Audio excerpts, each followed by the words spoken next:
Okay, hey everybody, it's Mike Weller from the Weller Group at Keller Williams Realty, senior real estate specialist and real estate broker, and today is actually our 10th episode of our Senior Resource Roundup, and joining me today is actually another senior real estate specialist, real estate broker, a friend of mine, somebody I always enjoy talking to, Doug Graham from HomeSmart Evergreen Realty. How are you today, Doug?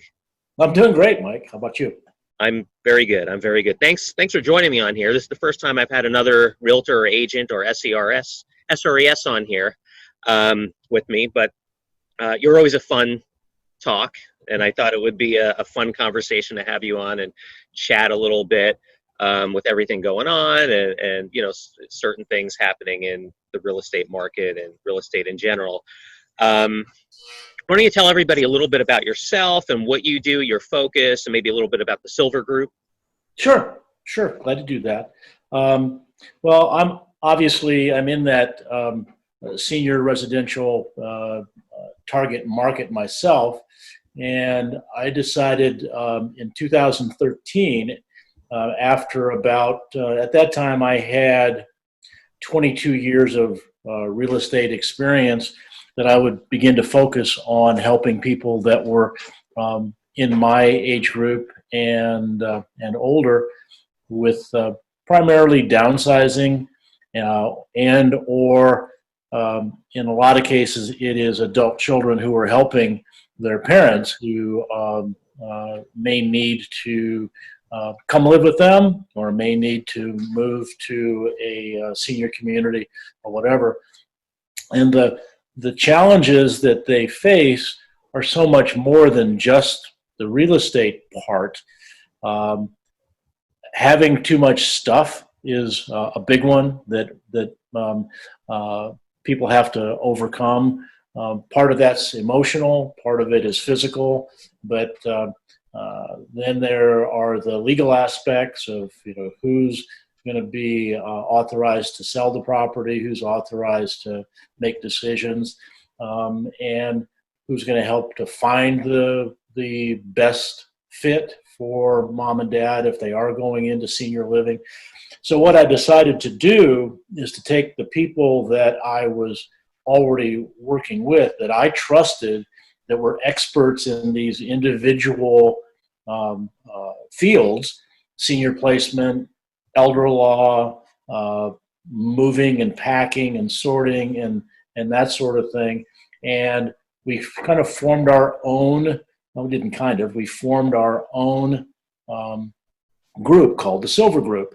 And we pool our money for marketing purposes, and we have a single phone number and a single website and a single email address to simplify things for the families.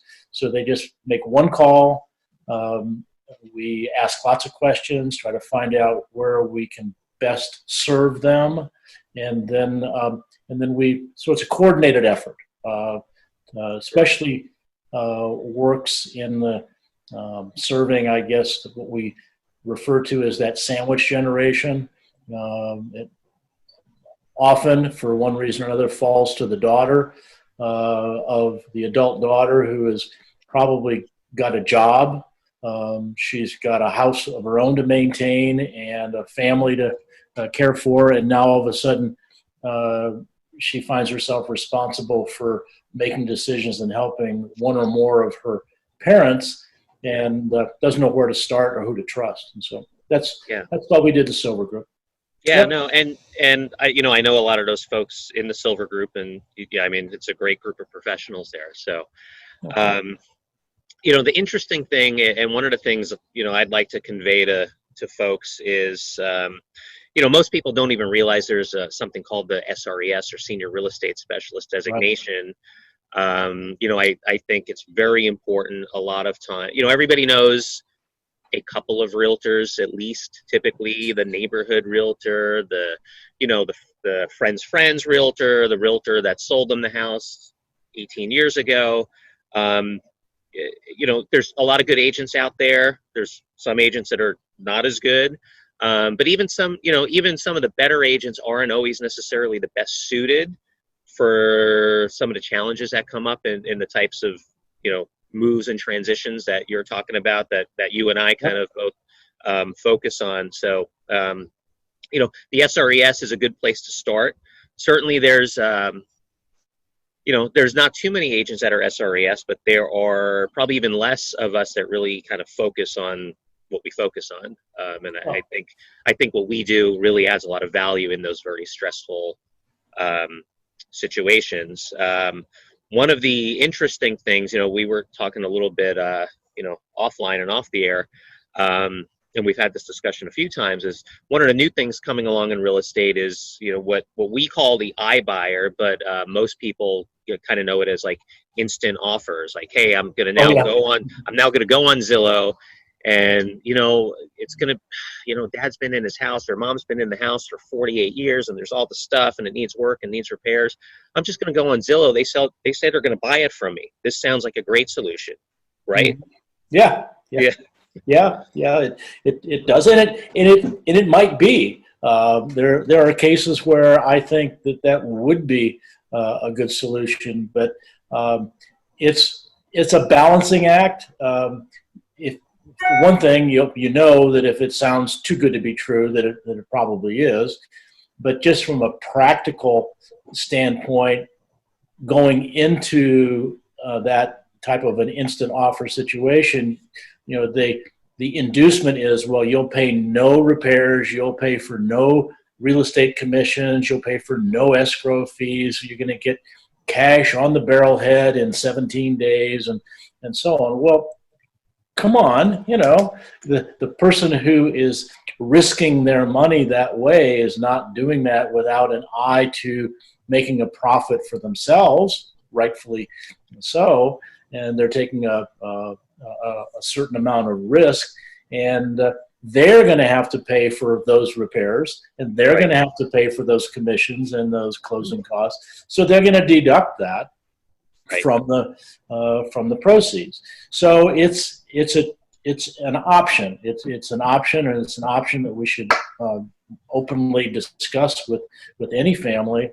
But it's more suited, in my opinion, to a situation where the money part is not that important, where people are not as interested in maximizing their equity. They're more interested in how quickly they can move and so on.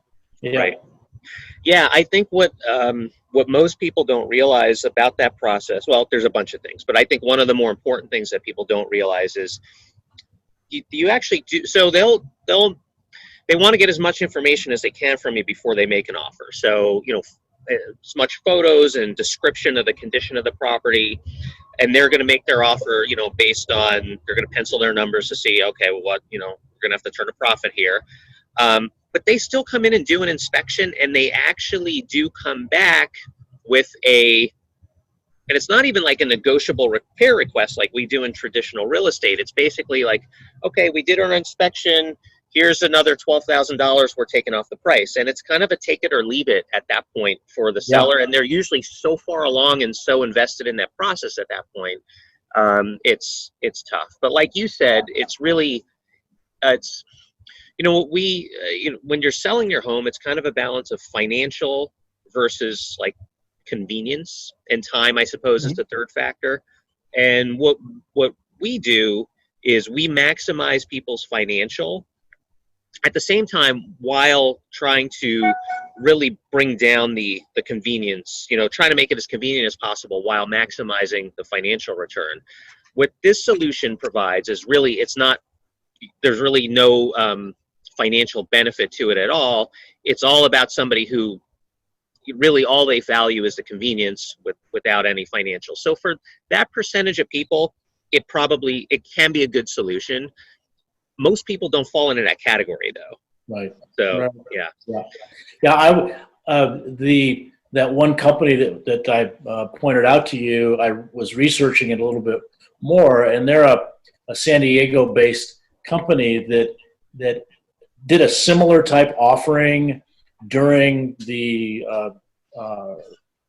recession of 2008, where they were buying properties, distressed, not necessarily distressed properties, but distressed owners that were trying to get out. And they considered it to be a big success, but they only bought 36 homes in San Diego, Orange, and LA counties in like a 3-year period. Right. So they were buying so there was one homeowner a month that was taking them up, on that, right. which tells you the tale of how the fact that it's really a very specific market that they're going after, and it's not a broad-based thing. And I like to look at a property from the point of view, and I know you do too, Mike, is that, look, we don't need to come in here and remodel this home to make it as if we were going to move into it. What we need to do is to clean it up, show its potential, and what the realtors' 3 best friends are really 409 paint and floor covering. Those are the things that we. Yep. Maybe use. Countertops sometimes, depending on the situation. Yeah. So. And always looking to spend the minimal amount to get the maximum bang for the buck. And the thing that makes us different as people that specialize in this is that we show up for those appointments, and we supervise the work, and we get it. It's not like we just hand the senior homeowner a list of phone numbers and have them deal with it. We deal with it, on their behalf. And there's where the convenience aspect comes back into play. Yeah, no, absolutely. I am glad that you mentioned just now the, you talked about basically the Great Recession and, the real estate, you want to call it a real estate collapse that happened in, 2000, starting in 06 or 07 into 08, 09, and then, through the recession, kind of carried through until about 2011. That was, I was in the business then, so I experienced that. I was, those were my earlier days in the business. That was kind of an interesting introduction to real estate on the professional side for me. But that was my, big market shift that I've experienced. You've been around a little bit longer than me, maybe a little bit more than a little bit longer than me. You've been through your share of market shifts. Based on where we're at right now, and just, so everybody knows, you and I are having this conversation here. It's May 21, so we're, 10 weeks into the COVID situation, give or take. What's your feedback and perspective kind of on, where the real estate market sits in relation to the overall economy, and kind of how that compares to other things you've experienced in your career? Well, it's unique. That's for darn sure. I've never seen anything quite like this, and I don't think anyone alive today, other than somebody who might have been around for 1918, the Spanish flu epidemic. But I have always preached that real estate is a long-term investment, and it's either. And then I use the word investment in that you're either investing in your quality of life by controlling your environment and living where you want to live and being able to do what you want with that property, as opposed to being a tenant, or you're investing in property for a long-term return. So going way back, I recall in the 1970s when we had the oil embargo and the world was suffering through, especially the United States, incredible inflation, where people were literally still buying homes. This is into the early 80s, and interest rates were 16.5%, 17%. And guess what? People were still buying. Yep. We bought a house at that time. We bought our first house in Southern California in 1984, and the best loan that we could find was an adjustable rate loan that was assumable from the owner, Bank of America, and it was at 10.5%, had a lifetime cap of like 15.5%, and we jumped all over that loan. But people were still buying and people were still selling. Why? Because people have to live someplace. You have to Right. live somewhere. Hopefully, you always want to have a roof over your head. So there was that, and we overcame it. There were a lot of people, investors at that time, that would buy properties when interest rates were really, really high, and then they knew that there was an inverse relationship, and when interest rates dropped, the property values would go up. So then they would, sell. So it was kind of balancing things out that way. Then we had the boom through the late 80s, 87, 88, 89, into 90, where property values were going through the roof, relatively speaking. And the Berlin Wall came down, and the, quote, peace dividend from reducing all of our defense expenditures caused Orange County particularly, which was very heavily invested in the defense industry, to lay off tens of thousands of people, and the real estate market crashed. The house that we bought in 87 that for 200 had gone up to about probably almost $400,000 in only 4 years. And by 1993, it was back down worth about $200,000 again. And I wanted to buy more property at that time, but I couldn't qualify for a loan to do it. So we had that, and then it was a very much of a trough. And Doug, on that late 80s run and that early 90s correction, so to speak, that was much more of a local phenomenon here in Orange County, Southern California in general, than even regional or national, correct? That's true. That's true. Because the outflow of all those employees from McDonnell Douglas and Long Beach and so on created a boom in real estate up in Las Vegas. Everybody moved to Henderson and exploded that. So yes, it's true. It was a very much a regional. Now the interest rate phenomenon was a national thing earlier, but the one in the late 80s was definitely local here. So. And then we went through as you mentioned, the big boom that resulted in the huge crash. So we had that run up from 2000 to 2006, and then everything went to heck. So this is different in a couple of ways, in that the unemployment is sadly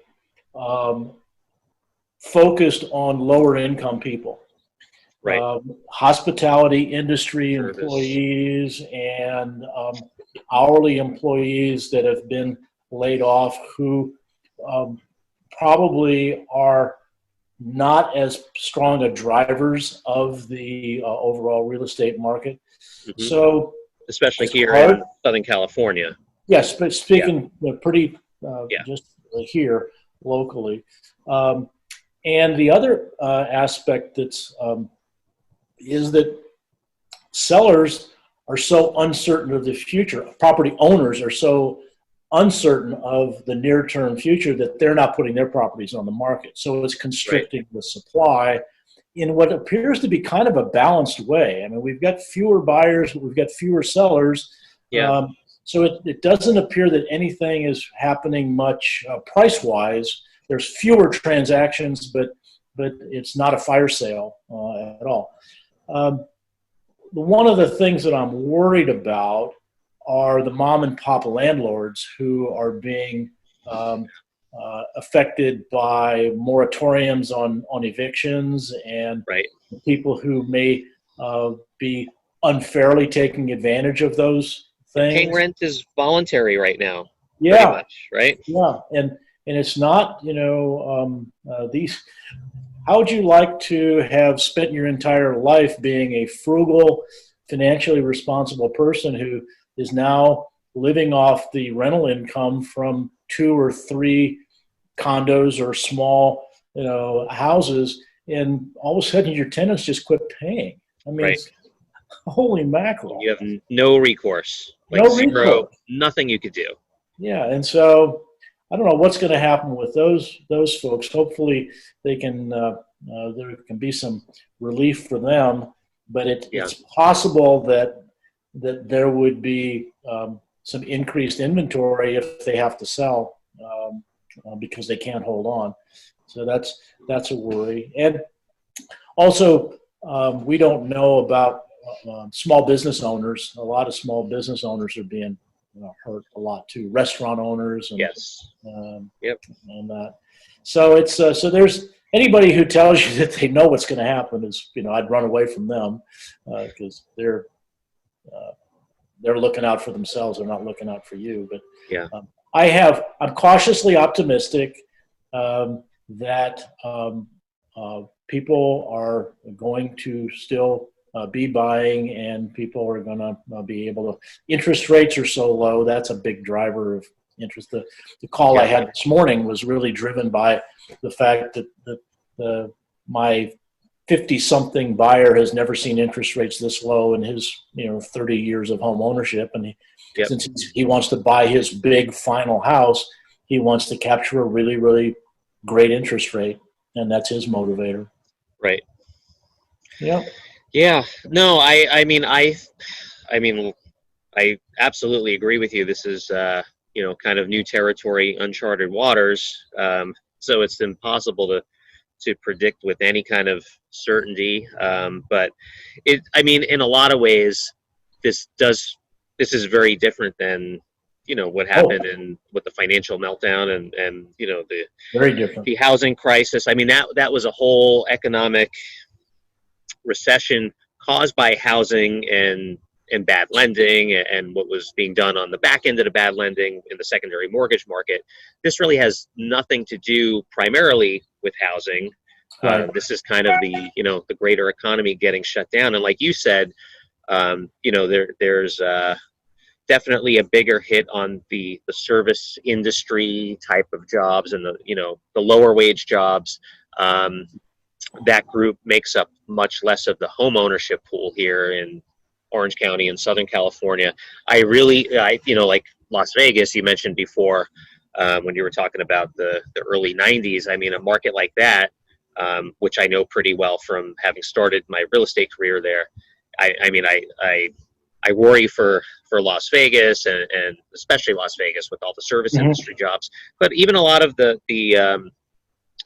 some of the more moderate price range markets in different places that the average blue collar worker is a homeowner as opposed to a renter here in Orange County. Right. So we'll kind of see how those play out. But the Inland Empire. Inland Empire more so than here, yeah. So and the Palm Springs market, I think, is going to get hit particularly hard because of the second homes and the service industry focus. So it's going to we'll see how that goes. The numbers are coming back up as far as the number of transactions. I mean, it really it kind of did. The economists are talking about, not that they're predicting it, but one of the possibilities for the overall economy is kind of that V-shaped recovery, and that's what everybody has their fingers crossed for. Right. If you look at the actual pending sales here in Orange County week by week, we've kind of had a V-shape